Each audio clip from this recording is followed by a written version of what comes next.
الحمدللہ رب العالمین والعاقبۃ للمتقین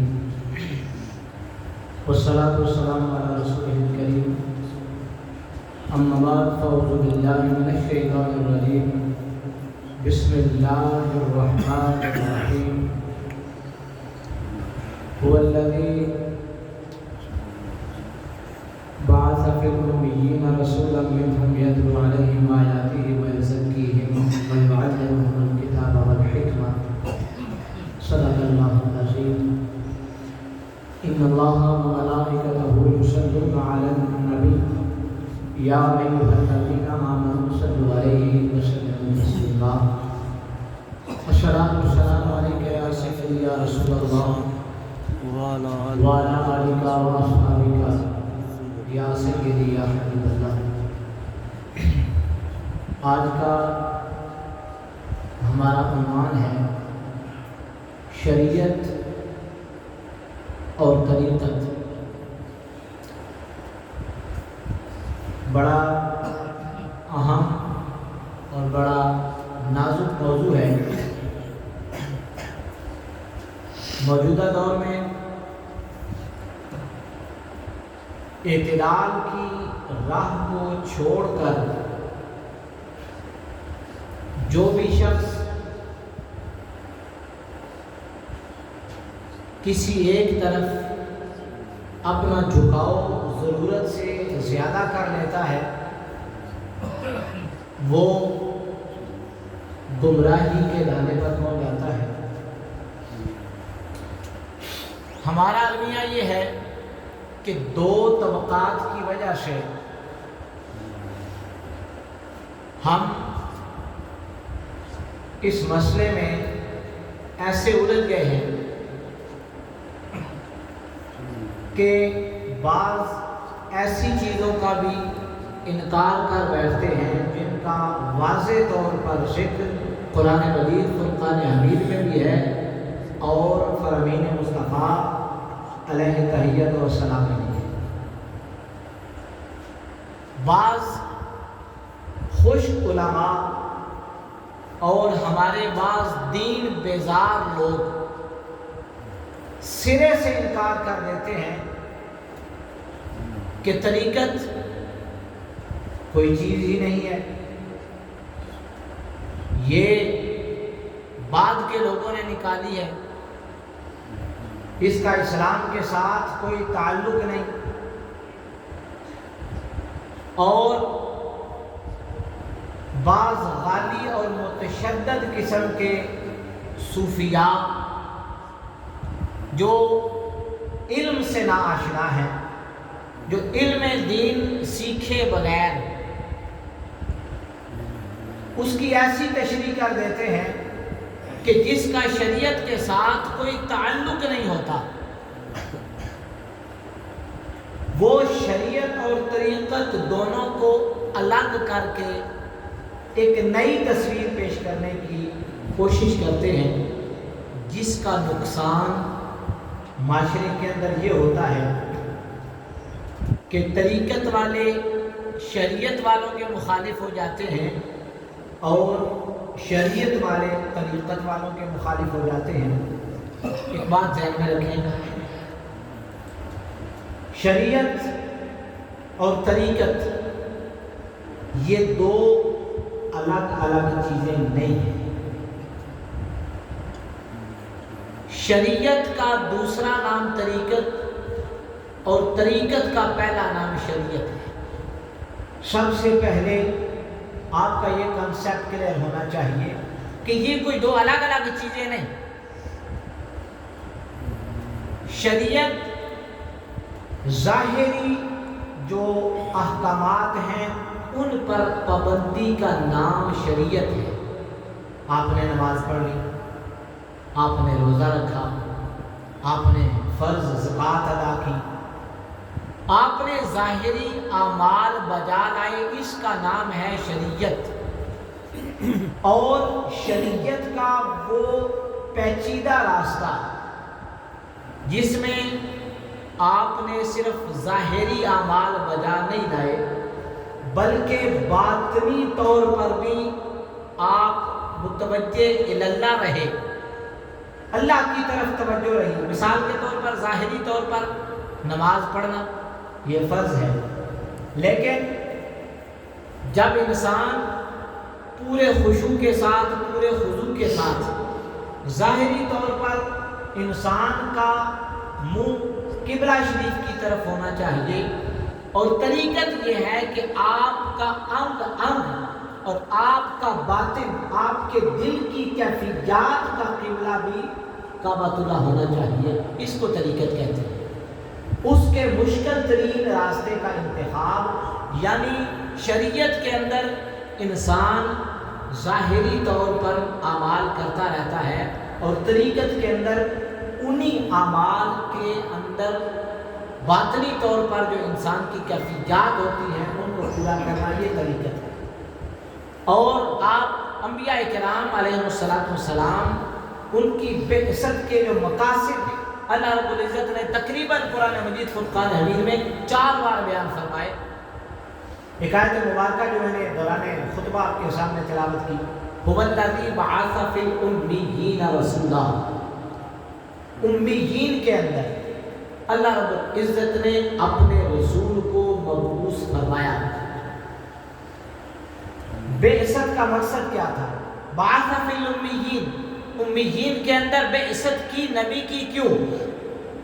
یتلو علیہم آیاتہ، نبی کی بعثت کا پہلا مقصد یہ ہے کہ وہ کتاب جو اللہ رب العزت اس نبی کو عطا فرماتا ہے، اس کی آیات بندوں پر تلاوت کرنا، یہ نبی کی بعثت کا پہلا کام ہوتا ہے۔ یتلو علیہم آیاتہ۔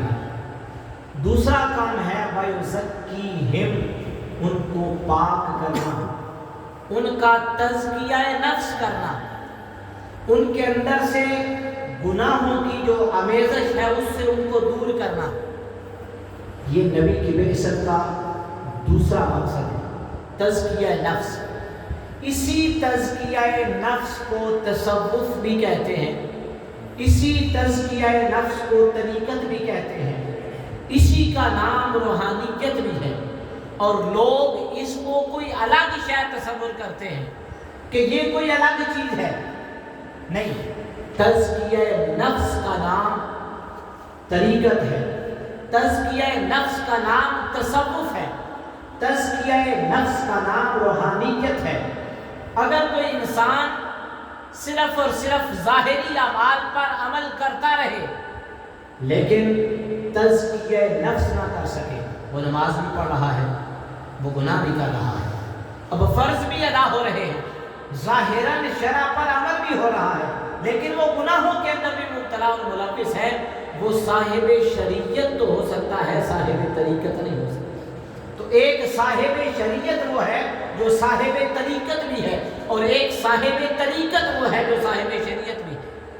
اور طریقت پر عمل کرنے سے پہلے، تصوف پر عمل کرنے سے پہلے ظاہری علوم کا انسان کے پاس ہونا بہت ضروری ہے۔ ہمارے زمانے کے اندر رواج یہ بن چکا، جو صوفی ہیں الا ماشاءاللہ اکثریت کے ساتھ جاہلین مطلق ہیں، جو علم کے نور سے بالکل ناآشنا ہیں، اور ان کا طریقہ واردات کیا ہے؟ طریقہ واردات یہ ہے کہ ان کے ساتھ جو جڑے ہوئے متعلقین لوگ ہوتے ہیں، ان کے مریدین ہوتے ہیں، ان کو جاہل رکھنے کی کوشش کرتے ہیں کہ آپ کی نجات اسی میں ہے جو میں آپ کو بتا رہا ہوں، اگر اس سے آپ الگ کریں گے تو پھر آپ شریعت کے راستے پر نہیں رہیں گے۔ اور ان کی کامیابی کی سب سے بڑی وجہ ان کے مریدین کا، ان کے متوسلین کا لا علم ہونا ہے، جاہل ہونا ہے۔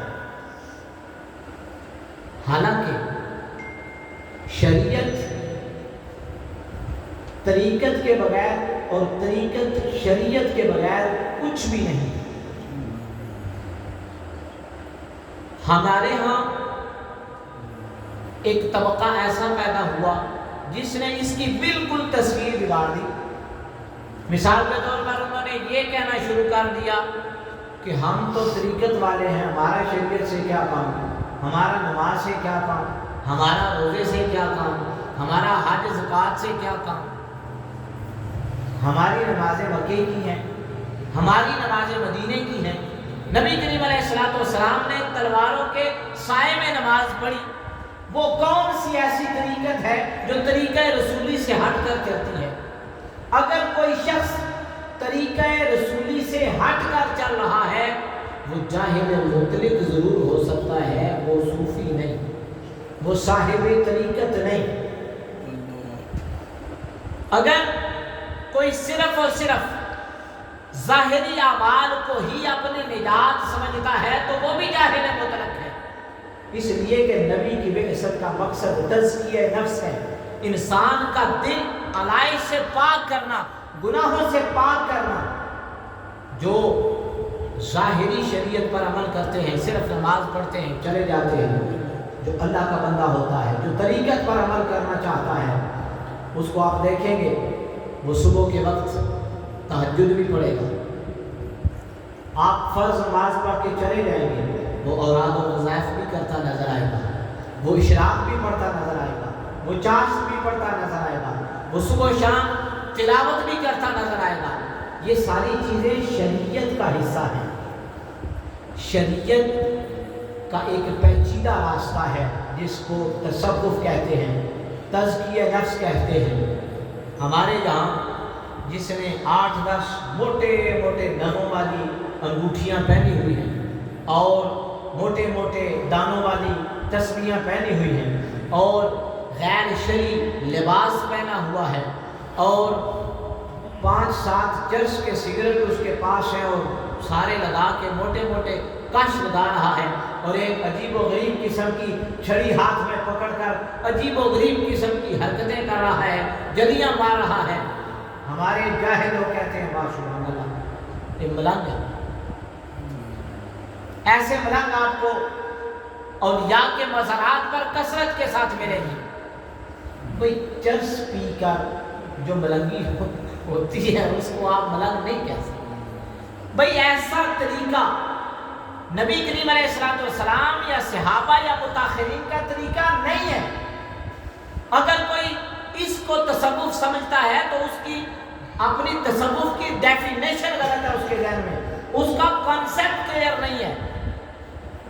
وہ طریقت کا نام لے کر غیر شرعی حرکات کر رہے ہیں، اور اگر آپ اس کے پیچھے چلیں گے جو خود سیدھے راستے پر نہیں، آپ کیا سمجھتے ہیں وہ آپ کو کہاں لے کر جائیں گے؟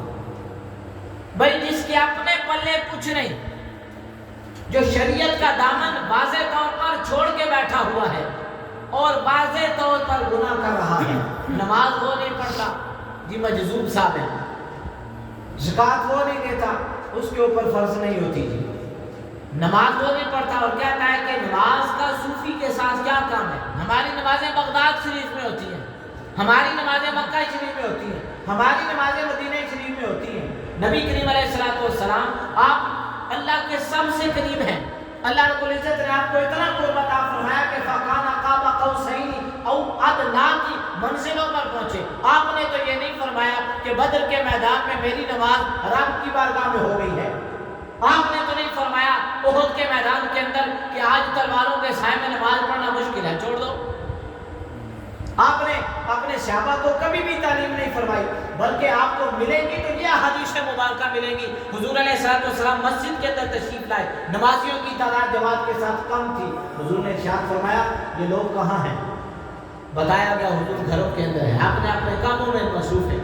تو حضور نے ارشاد فرمایا کہ اگر ان کے بیوی بچوں کا مجھے خیال نہ ہو میں جنگل میں چلا جاؤں، لکڑیاں اکٹھی کر کے ان کے گھروں کو آگ لگا دوں جو مسجد میں نماز کی جماعت کے وقت اپنے اپنے گھروں کے اندر بیٹھے ہوئے ہیں۔ یہ ہے شریعت اور یہ ہے طریقت۔ وہ شخص کبھی بھی صاحب طریقت نہیں ہو سکتا جو صاحب شریعت نہیں، اور وہ شخص کبھی بھی صاحب شریعت نہیں ہو سکتا جو صاحب طریقت نہیں، جو اپنے آپ کو گناہوں سے پاک نہیں کرتا۔ اور یہ بات یاد رکھ لیں، اگر آپ کے ہاتھ میں ایک چیز ہے امام احمد بن حنبل کا وہ قول اپنے ذہن کے اندر رکھیں، من تصوف ولم یتفقہ فقد تفسق، جس شخص نے تصوف کی راہ کو اختیار کیا، فقر کی راہ کو اختیار کیا، ولم یتفقہ لیکن تفقہ حاصل نہ کیا، علم دین حاصل نہ کیا، شریعت ظاہری پر عمل نہ کیا، فقط تفسق، وہ جان لے کہ وہ فاسق ہو گیا۔ ومن تفقہ ولم یتصوف، اور جس نے تفقہ حاصل کیا، علم دین حاصل کیا، ظاہری شریعت پر عمل کیا، لیکن روحانیت کی دنیا میں قدم نہ رکھا، تصوف کی دنیا میں قدم نہ رکھا، روحانیت کی دنیا میں قدم نہ رکھا، طریقت کی دنیا میں قدم نہ رکھا، اپنے آپ کو گناہوں سے پاک نہ کیا، فقط تزندق، وہ زندیق ہے۔ ومن جمع بینہما فقد تحقق، اور جس نے ان دونوں کو جمع کیا وہ حقیقت تک پہنچ گیا۔ اور یہ بات یاد رکھیں، دونوں کا ذکر اللہ رب العزت نے قرآن مجید فرقان حمید میں کیا ہے۔ سورہ جن کے اندر طریقت کا واضح طور پر ذکر کیا، جب جنات ایمان لائے، صحابہ بنے، نبی کریم علیہ السلام پر آپس میں گفتگو کر رہے ہیں، اللہ رب العزت نے ان کی گفتگو کو قرآن کا حصہ بنایا، حکم دیتا ہے، اور جتنے صحابہ گزرے ہیں سب کے سلاسل ہیں۔ حضرت ابوبکر صدیق رضی اللہ تعالیٰ عنہ، آپ بھی حضور کی اتباع کرتے ہیں لیکن آپ کا انداز الگ ہے۔ حضرت عمر فاروق رضی اللہ تعالیٰ عنہ بھی حضور پر ایمان لائے، آپ کا انداز اور رنگ الگ ہے۔ حضرت عثمان غنی رضی اللہ تعالیٰ عنہ ایمان لائے، آپ کے سامنے بھی وہی شریعت ہے لیکن آپ کا عمل کرنے کا انداز الگ ہے۔ حضرت علی المرتضیٰ شیر خدا رضی اللہ تعالیٰ عنہ بھی ایمان لائے، آپ کا انداز الگ ہے۔